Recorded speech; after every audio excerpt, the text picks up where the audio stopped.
Quand vous prenez Afrique du Sud, quand vous prenez Kenya, quand vous prenez Ghana, quand vous prenez Nigeria, c'est vrai, on est tous en Afrique, mais au moins, pour eux, est mieux.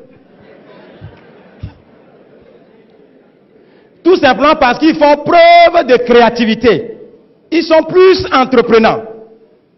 On ne les maintient pas dans la mentalité de bureaucratie. Entre-temps, je suis allé au Nigeria pour voir un peu comment la mentalité se passe là-bas. Parce que moi aussi, je suis africain francophone, 100%. Mais ma mentalité a changé très tôt. C'est ça qui a fait la différence. Alors quand je suis allé au Nigeria surtout, mesdames, j'étais choqué. J'étais même aigri au début. Je vois l'étudiant, suivez attentivement, l'étudiant nigérian vient en classe en voiture 4x4 new, pas acheté au port. Hey, le premier jour quand j'ai vu, il dit, hey, parfois moi je pose la question, are you a student? Il dit, ah, pourquoi tu poses cette question?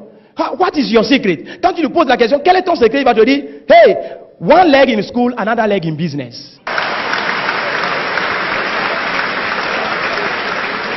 Notre mentalité ici, notre culture ici, notre philosophie, l'éducation qu'on nous a donnée très tôt, c'est qu'un pied à l'école, l'autre pied se trouve où? Dans les affaires.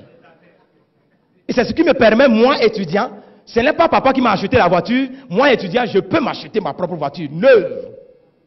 Mais chez nous ici, quelle est la mentalité? Two legs in school, bien collés, c'est-à-dire 2 pieds à l'école, bien collés. À la fin des études, les two legs reviennent aussi à la maison, bien collés à la maison. On regarde la télévision, on mange, on insulte les parents, on insulte les présidents. On croit que c'est eux qui ont fait quelque chose. Maintenant, l'anglophone, quand il a fini ses études, étant donné que l'habitude est une seconde nature, s'il cherche l'emploi et il trouve cet emploi, il le fait très bien. Parce qu'il se dit, ça c'est ma contribution en tant que fonctionnaire pour le développement de ma nation. Il le fait très bien. S'il est ingénieur en informatique, ingénieur en cours, il le fait très bien. Mais il fait toujours one leg in office, another leg in business. C'est ce qui lui permet de ne pas faire trop de prêts et construire sa maison, acheter sa voiture, s'occuper de ses enfants sans avoir les soucis financiers. Mais revenons chez nous, en Afrique francophone. Quand on a écrit j'ai l'honneur plus de 1000 fois, personne n'a répondu. Le jour où on gagne ce boulot, praise the Lord. Alléluia. Two legs in office, bien collés in office. Quand on finit, les two legs reviennent à la maison, bien collés. On regarde la télévision, on mange un peu. Vous savez, là où nous on est puissant en termes de libération de notre potentiel, c'est notre potentiel sexuel. Quand on finit de manger, on regarde les journaux.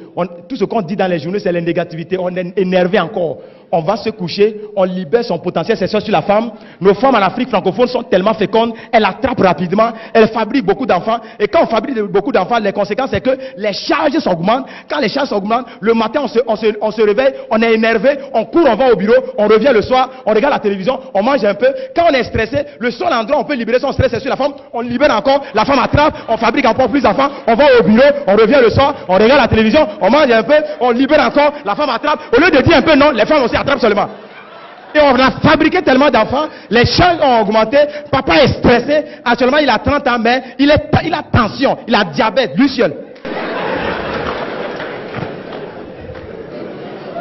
C'est ça l'Afrique francophone, mesdames et messieurs.